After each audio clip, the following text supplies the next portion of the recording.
In the heart of Hollow Creek, where the sun scorched the earth and the wind carried whispers of forgotten tales, stood a saloon. It was a place where weary travelers sought solace, where secrets were buried beneath the clink of glasses, and where the past and present collided in a dance of dust and destiny. Annabel, the saloon girl, was no stranger to the dangers that lurked beyond the swinging doors. But on this fateful day, she would face a challenge that would test her courage and change her life forever. The saloon doors creaked open, and the last of the 12 feared gunslingers stepped inside. Their boots, coated in dust, left a trail of grit and grim determination. Long coats, soaked in road and blood, draped over their frames like shrouds of infamy. They moved like wolves, tight and practiced, each man carrying more than one weapon. None looked like they were there to drink. Quietly, Annabel stood behind the bar, a cloth in hand, wiping a glass she had already cleaned twice. Her fingers stilled when the one in front, broad-shouldered and wearing a black hat that had seen better days, kicked a chair back with his boot and sat. The rest followed, filling every seat at the long table as if it had been set for them. 12 men, 12 guns, 12 reputations that made whispers turn cold in any town west of the Mississippi. Annabel swallowed hard. The leader, Clay Durant, if the rumors were true, leaned back in his chair. He looked around the empty saloon, then locked eyes with her. "Whiskey," he said, tapping the table once for all. Her feet moved before her mind caught up, lining up, the glasses and filling them with shaking hands. She had served drunks, gamblers, lawmen with too much power and no sense of decency, but this was different. These weren't just gunslingers. These were men whose names were etched into wanted posters with numbers higher than most men ever saw in a lifetime. And they were all here, waiting, planning, talking low about something that smelled of revenge. She tried not to listen, but the words reached her anyway. "Sunrise," one muttered. "Clean cut, no witnesses. They'll never see it coming," said another, laughing as he slammed his drink. "They deserve what's coming," Durant added, his voice cold and final. "Red River paid in. Blood, and now Hollow Creek will too." Annabel froze for half a second. Hollow Creek was her town, her home. Her father's grave lay at the edge of it, and her mother's bones even deeper in the dirt. These men weren't just passing through, they were here for war. She kept her face calm, eyes down, voice even. That was how you survived men like these. But one of them was different. At the far end of the table, half-shadowed by the lamplight, sat a man who had not joined the toast. In front of him was a cup of dark tea, steam rising in soft coils. His coat was grey, weathered, and heavy. He wore no hat, just long dark hair tied back low. His hands, folded in front of him, were scarred but clean. He had not spoken, not laughed, not looked at the others, not once. He was a shadow at their feast, a storm watching wolves dance. Annabel caught herself staring and looked away. The night crawled on. They laughed, they argued, they played cards on tables stained with old blood and spilled ale. Annabel moved between them, pouring, nodding, smiling where needed. No one touched her, not yet, but the air around them shifted each time one got drunker, louder, bolder. When she reached the man in grey, he lifted his cup for more hot water. She refilled it, hands steadier now. He gave a short nod, no smile, just acknowledgement. She turned to go, but the sleeve of her blouse brushed his hand. She froze. He didn't pull away. Their eyes met, and something in her chest tightened. There was no threat in him, no smirk, no hunger, just a depth that made her feel like he was seeing all of her, the fear, the exhaustion, the fury she buried. 6 years ago, when her father was shot for refusing to sell his land, she didn't move, he didn't blink. Then, almost imperceptibly, he tipped his head in thanks. That was all. But in a room filled with men who would take everything without asking, that one quiet gesture from the most silent man in the saloon said more than words ever could. Annabel stepped back. She looked once more at the 12 men. Seated before her, 12 devils ready to drown Hollow Creek in fire.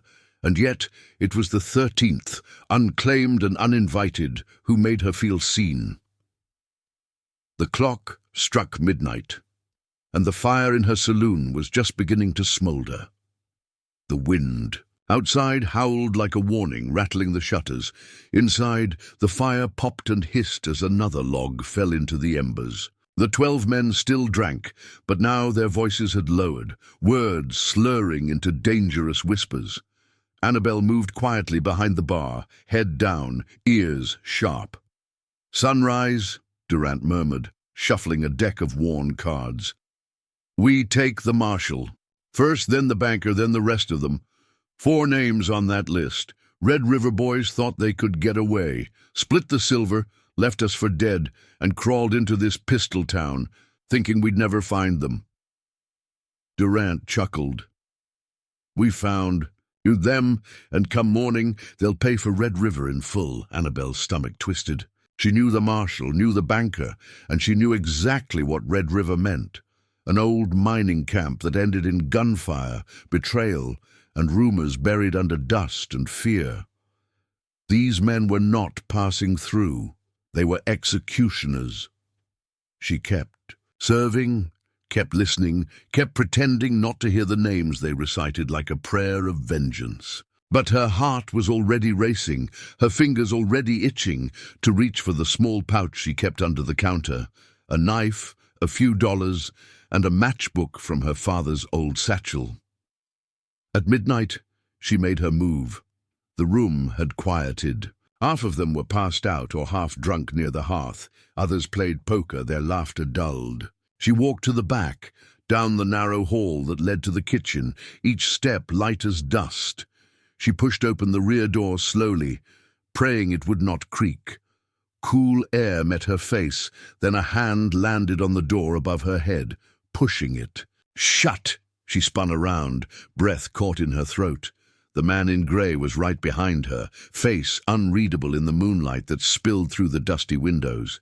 He didn't reach for her, didn't raise his voice, just looked at her for a long, still second. Then he spoke, his voice low and gravelly. "If you leave now, they'll follow. They've already staked out the back trail, waiting for anyone who runs. They want to be sure no warning reaches the others." Her throat tightened. He continued quietly, "If you stay, I can protect you." That was all he said. Then he stepped back and let her choose. She hesitated. Every instinct screamed at her to run, to vanish into the hills like her father once taught her. But something about the way he said protect, like it cost him something to offer it, made her pause. She nodded once and returned inside. It was just in time. As she stepped back into the main room, one of the younger gunslingers, Johnny Mack, she thought, with eyes too wild for his ears, blocked her path. "Well now," he slurred, "ain't you the quietest little mouse? Been serving us all night and ain't even smiled. That ain't hospitable, sweetheart." She kept moving, sidestepping. He grabbed her wrist. "Don't be rude now. I'm just being friendly." Before she could speak, a figure moved behind her, fast and sudden. The man in grey grabbed Johnny's arm and slammed it against the edge of the bar. The sound of bone hitting oak cracked through the room. Before Johnny could react, his head was shoved into the wall once, hard, then again. The saloon fell silent. The others looked up. Kane, his name not yet known but already feared, stood over the crumpled man without a word. He glanced at the others, gave no excuse, offered no warning. Then he turned, walked back to his seat and picked up his cup of tea. The moment passed. The noise resumed, but Annabel stood frozen. Something cold and ancient had just shifted in that room. And now she knew one thing for certain. He was not one of them. The morning sun rose blood-red over Hollow Creek, casting a strange hue on the dust that hung low across the silent main street. Shops were shuttered. Horses, tied loosely outside, rocked on their hooves. Sensing something wrong, the town held its breath. Inside the saloon, the 12 men armed themselves. They laughed as they checked their chambers, adjusted gumballs, tightened bootstraps. There was no rush, only certainty. This was not their first ambush, and they believed it would not be their last. Annabel stood by the bar, cold creeping into her bones. She had heard enough the night before to know the plan. Step out at first light, execute 4 men in the street, then ride south. They expected chaos. They expected blood. What they did not expect was betrayal from within. As the saloon doors burst open and the gang strode into the empty morning, Kane hung back, moving slower than the rest. Annabel watched from behind a cracked window, heart pounding. She saw townsfolk hidden behind wagons, in upper windows, rifles trained on the street. Then the first shot rang out. It wasn't from the townsfolk, it was from Kane. He moved like lightning, 1 Colt drawn, then the second. 2 shots, 2 dead men. Durant, the leader, barely had time to turn before a bullet shattered his collarbone. The rest of the gang shouted in confusion, drawing their weapons. But Kane was already a ghost among them, his feet sure, his aim true, his face unreadable. He wasn't just shooting, he was executing. Annabel burst out the back of the saloon, driven by instinct. Dust flew into her eyes as she ran around the building, ducking under gunfire. The sound was deafening. Her heart crashed against her ribs like a trapped bird. Rounding the corner, she saw him. Kane stood in the middle of the street, both arms raised, his coat whipping like a flag in the storm. Bodies fell around him. He didn't miss. He didn't hesitate. Every shot told her he had studied these men, not just their names, but their habits, their blind spots, their pride. But even he couldn't see everything. From the saloon's upper window, a figure emerged. Johnny. Mac bruised but not dead, rifle raised, muzzle pointed straight at Kane's unguarded back. Annabel froze. Time stretched. She looked around. A body at her feet, one of the dead men. A pistol lay beside his outstretched hand. She grabbed it, her fingers slippery with sweat and something else. Blood. Her breath came shallow. The pistol felt too heavy, too real. She had never fired one, never wanted to, but Kane stood exposed, and Johnny was already squeezing the trigger. "No," she whispered. Her finger found the cold iron of the trigger. She fired. The sound cracked through her skull. The kickback jolted her arm. The bullet struck Johnny in the shoulder, spinning him backward into the window frame. He screamed, then vanished from sight. Kane turned. Their eyes met across the battlefield. Annabel stood frozen, the pistol shaking in her grip. She had done it. She had shot a man. The world spun. Her knees buckled. She dropped the weapon, stumbling back. As the reality crashed over her, her hands shook violently, her chest felt tight like it would never open again. She fell to her knees, dust rising around her, bile rising in her throat. She had killed, or come close enough. But then Kane was there, crouching beside her. He didn't touch her, just knelt, breathing hard, blood at his temple from a grazing shot. "You're all right," he said, his voice low and steady. She couldn't look at him. "I didn't mean to. You meant to save me." Silence fell. The town was quiet again. The gunfire had stopped.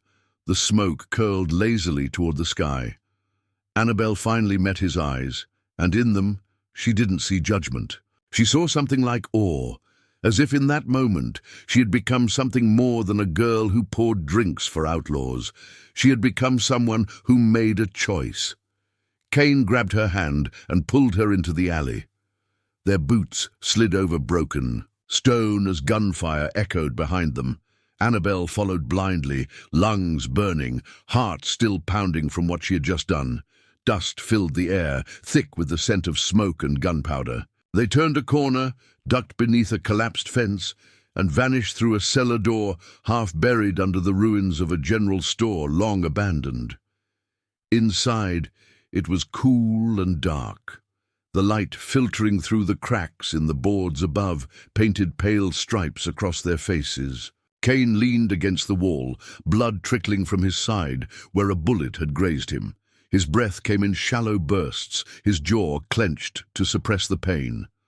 Annabel sank to her knees beside him, fumbling with the rag from her apron. "You're hit," she whispered, more to herself than to him.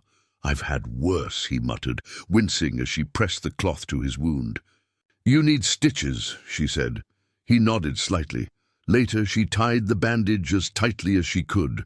Her hands were still trembling, but she kept them steady enough to help. When she finished, she sat back against the opposite wall, her dress streaked with blood, sweat, and dust. The silence stretched between them. Then she looked at him, really looked, and asked, "Were you one of them?" Kane didn't answer at first. His gaze dropped to the dirt floor. Then slowly, he reached into his coat and pulled out a small object. He tossed it to her. She caught it. A poker chip, silver, worn down at the edges, with the number 13 carved roughly into the center. Her eyes widened. "I wasn't invited," he said, his voice low. "Wasn't welcome. But I came anyway." She turned the chip over in her fingers. "You weren't with them." "I used to be." That hung in the air like a noose. Kane leaned his head back against the wall, eyes on the ceiling beams. 10 years ago, Red River, we pulled off the biggest mine job in the territory, silver veins like veins in a god's hand. We were supposed to split it 13 ways. Annabel froze. "They turned on you," she said quietly. "They turned on my wife and my boy." Her breath caught. "They didn't just steal the silver," Kane said, his voice colder now. "They burned the house, left them inside, made sure I watched." Annabel looked down, her hands tightening around the poker chip. "They thought I was dead," Kane continued. "I wasn't, and I've been waiting for this town, for this night." A long silence followed, the only sound the faint creak of old wood above their heads.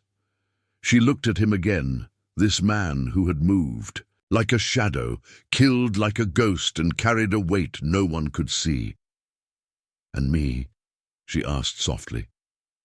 "Was I just in the way?" He looked up at her, finally meeting her eyes. "No," he said. That one word hit her harder than any bullet. He shifted, his wound pulling at him, but he didn't flinch. "You were the only thing I didn't plan," he said, "and the only thing I didn't want to lose." Annabel stared at him. Her art a storm she didn't yet know how to name. Kane closed his eyes, exhaustion settling in, and for the first time she didn't see him as the 13th gun. She saw him as the man who had nothing left but still chose to save someone else. The old cabin creaked in the wind, its roof patched with tarps and its corners lined with spider webs and dust. Annabel had found it 3 miles outside town, nestled beneath a bluff where the sun did not reach until late morning. She helped Kane inside, supporting his weight as he leaned on her, half-conscious, blood-soaked, and burning with fever. He had not spoken in hours now, wrapped in every blanket she could find. His skin glistened with sweat, his breath shallow, his body trembling.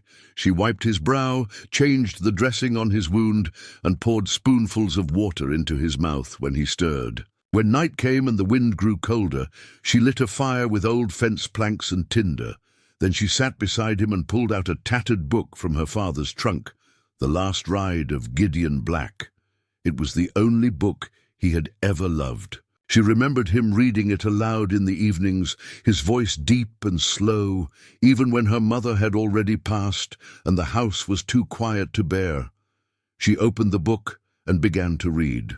Kane lay still, eyes closed, but she saw the flicker in his brow, the way his hand twitched when she said certain words. He was listening. Between chapters she paused, her voice softened. "They did the same to my father," she said, "Durant and the others." Kane's eyes opened barely. "He refused to sell our land when the railroad men came, said the earth held too many names to give away for a coin. They said they'd buy it. Then they said they'd take it. One night they lit the barn on fire. He ran in to save the horses. They shot him in the back." Kane blinked slowly, as if every breath took effort. "I buried him myself." she said, her voice trembling. "And I never told anyone what I saw, not the sheriff, not even the preacher. I just kept pouring drinks." Kane's lips moved, faint and dry. "You survived," he said. She nodded. "But surviving isn't the same as living." She turned to look at him, his face sharp with pain, but his eyes now fully open, watching her in the firelight. "I need to ask you something," she said. "You killed them for revenge, but after that, what then?" He was silent. The fire cracked. Then slowly he replied, his voice rough and low. "After that, there was nothing left to lose." A pause. "Until you." Annabelle's heart clenched. She didn't know what to say, didn't know if she believed in fate or justice or the kind of redemption that came after blood. But she knew he was telling the truth. Kane shifted, wincing, and reached into the inner pocket of his coat. He pulled out something small, wrapped in soft cloth. He opened it slowly, a leather armband, worn, darkened by years, with faded stitching that spelled out a single name: Miriam. Annabelle recognized it instantly for what it was. Kane didn't speak. He simply placed it into her hand. And then, without another word, he closed his eyes and leaned back as if sleep was no longer a battle to fight. Annabelle looked down at the band in her palm, the stitched letters trembling in her grip. She didn't cry. She only sat beside him in silence, the fire warming her legs, the weight of his past pressed softly against her skin. In that moment, she did not see him as a murderer or a monster. She saw a man who had lost everything and still found a reason to save someone else. The wind rolled over the hills like a whisper of something unspoken, carrying dust and the scent of sage. The sun had not yet burned through the morning haze when Kane stirred in the cot, sweat clinging to his brow. He tried to rise, gritting his teeth through the pain, and Annabelle was at his side in a heartbeat. "You're not ready," she said, pressing him back. But his eyes were sharp now, his voice low. "They'll come." And they did. The first shot shattered the window of the cabin, then another tore through the wooden beam above their heads. Annabelle, you ducked, pulling Kane's arm over her shoulder. Two of them, survivors from the 12, had followed the blood trail, relentless, patient. Kane grunted, half walking, half dragging, as Annabelle guided him out the back. Bullets whizzed past, splintering trees as they stumbled down the slope. She saw it ahead, a cemetery, old, deserted, just a dozen crooked stones leaning like drunkards in the dust. She pulled him behind the tallest headstone as more shots rang. Out thudding into the earth inches away, Kane collapsed, his breath ragged. She pressed her hands to his side. Warmth spread between her fingers. Too much warmth. "You've been hit again," she whispered, panic rising. He nodded once, sweat pouring down his face, belly deep. Annabelle looked around, her mind racing. They were boxed in. The two men were advancing from opposite sides, methodical, trained. "We can't stay here," she whispered. Kane shook his head. No time. He reached into his coat, pulled out his last revolver, and held it out to her. She stared at it, heart pounding. "I can't!" "You can!" he rasped. One of them was circling left, the other pushing straight. "Wait for the shadow. Aim low. Breathe." Her hand hovered, trembling. "Annabelle." He looked at her, his eyes clear, steady. "Just aim when it matters." She took the gun. Her palms were slick with sweat, her chest tight. The weapon felt heavier than before, more real, more final. Kane slumped against the stone, eyes closing, blood pooling beneath him. Footsteps crunched behind the mausoleum, closer. Annabelle steadied herself, pressed her back to the cold stone, held her breath. Then she saw it. A flicker of movement, a shadow breaking across the cracked tomb slab. She exhaled, stepped out, and fired. The man reeled, clutching his leg, gun flying from his hand as he crumpled. She didn't wait. She shot again, this time into the dirt near his hand as he reached for the weapon. He froze, then went still. Her arm dropped, the pistol lowering, heart roaring in her ears, then a crack behind her. She turned too late. The second man, tall, face smeared with ash, eyes wild, was already within 10 feet. He raised his rifle. "Drop it!" he sneered. Annabelle's grip faltered. Kane stirred behind her, eyes flickering open. The man took a step forward. "You think that bastard's worth dying for? He killed his own crew." Annabelle didn't move. The man raised the rifle higher. Then Kane moved. It was not fast, not graceful, but it was enough. He lunged from behind the stone, teeth clenched, knife in hand. He drove it into the man's thigh just as the trigger pulled. The rifle fired high, harmless, into the sky. Kane fell with him in a heap of dust and blood. The man screamed, tried to rise. Kane rolled, knife twisting once, sharp and deep. Then silence. Only Kane's ragged breathing remained. Annabelle dropped beside him, catching his head in her lap. His eyes fluttered. "You listened," he whispered.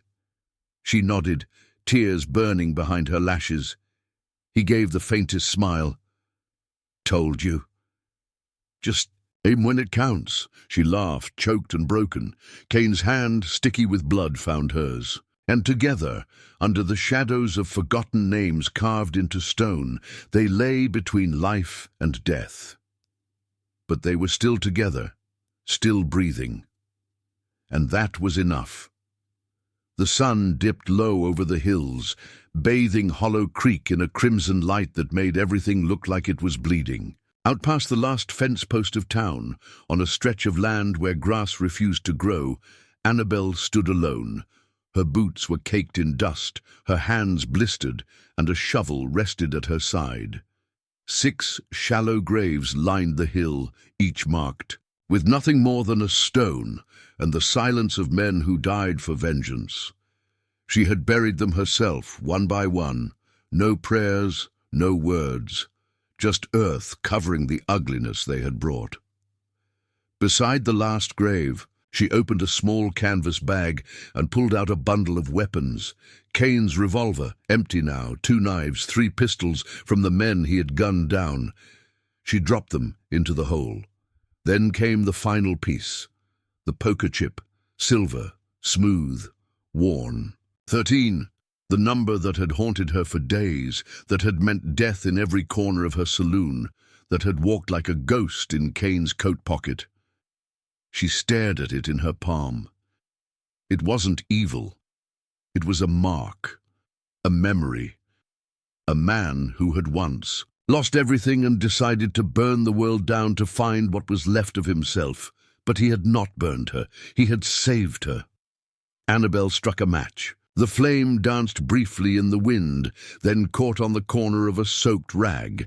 She set the chip in the fire, watched the edges melt and darken. When the number finally disappeared beneath the black, she dropped it into the grave and shoveled. The dirt closed.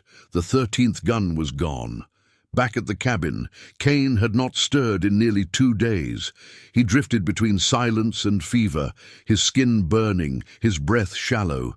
She had stayed at his side, keeping his body cool and her fears at bay, with stories from her past, childhood mischief, memories of her father, the first time she ever saw snowfall. She didn't know if he heard her, but that evening, just as the fire outside turned to ember, Kane's eyes fluttered open. Annabelle froze. Her breath caught. He turned his head slowly, painfully toward her, his gaze blurry, but it found hers. She leaned forward, took his hand. "Kane," she whispered. He blinked once, then again. "I thought I lost you." He licked his lips, cracked and dry. "Not yet." She let out a shaky breath. Then after a long pause, she asked softly, "Who are you now?" Kane didn't answer right away. His fingers curled slightly around hers. "I don't have a name anymore," he said, "but I have you." Tears pricked her eyes, but she didn't let them fall. She squeezed his hand tighter. They left Hollow Creek 3 days later. No one stopped them. No one said goodbye. The townsfolk watched from windows, eyes filled with a complicated blend of gratitude and fear. Annabel understood. They didn't see heroes, just survivors who had spilled too much blood to be forgiven cleanly. So she and Cain rode out at sunrise, the sky painted gold, the road ahead long and unwritten. They carried no flag, no promise of redemption, only each other. And for the first time in a long time, that was more than enough. The sun was softer this far south, less cruel than the burning skies of Hollow Creek. It warmed the clay roads without blistering them and painted golden lines across the small, whitewashed building that now bore the name Café Def Fronta. It was barely a saloon, barely a home, but it was theirs. A place tucked between the borderlands and forgotten trails where names mattered less than kindness and pasts could be folded into silence. Inside, the air was thick with the scent of roasted beans, fresh bread, and something sweet simmering over the fire. Cinnamon maybe, or honey she had traded for in the last market.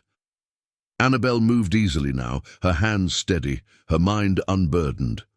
Her apron was faded and flour-stained, her boots scuffed from weeks of use. She hummed softly as she stirred the pot, an old lullaby her father used to whistle, though she could no longer recall all the words.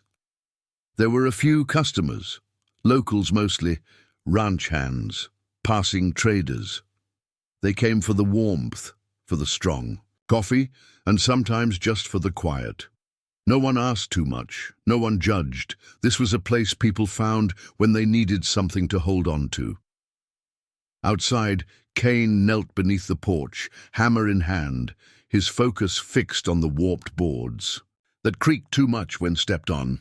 His sleeves were rolled up, revealing the long, pale scar that curved like a question down his left forearm, a scar from another time, another life, when he was known by a number instead of a name.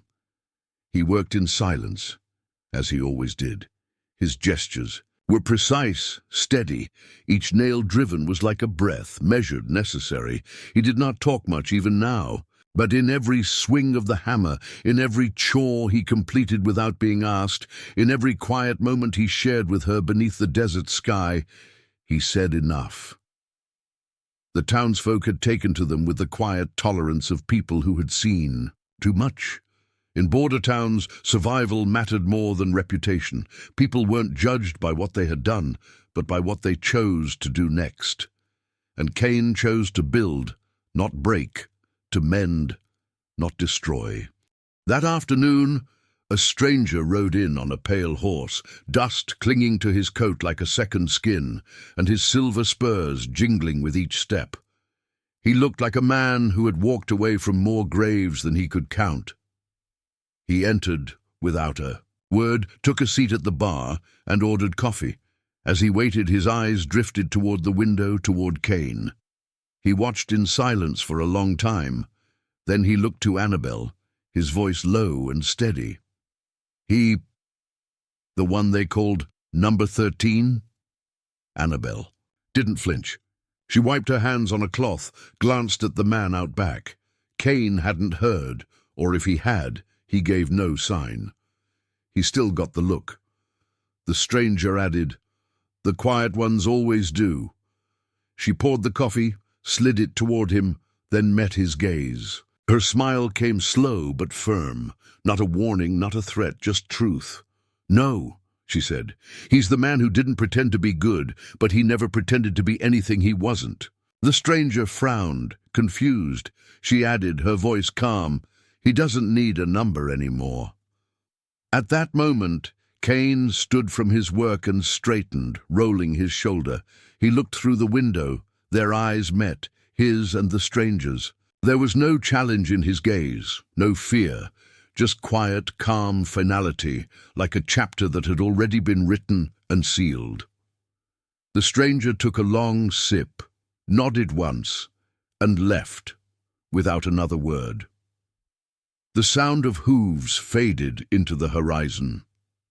That night, Annabel sat beside Cain on the porch. The stars crept out, slow and bright above the desert hills. The wind was soft, the world still. She leaned her head on his shoulder and whispered, "You were never meant to be the hero." He said nothing, but she felt him breathe deeper. She smiled. "You were there to end a story, and somehow you became the start of mine." Cain reached for her hand, his calloused fingers brushing hers, anchoring her gently. And beneath the wide, forgiving sky, there was no more pretending, only peace. If this story stirred your heart, if you felt the dust in your lungs, the weight of a bullet never fired, and the quiet power of a love that didn't ask for redemption, then stay a little longer with us. This is Wild West Love Stories, where legends don't ride in on white horses, and love is found not in promises, but in the silence between two souls who choose each other even when the world never would. Subscribe to our channel for more tales of grit, sacrifice, and untamed devotion. Hit the bell to never miss the next story that might just break you and mend you. Thank you for riding with us. We'll see you at the next sunset.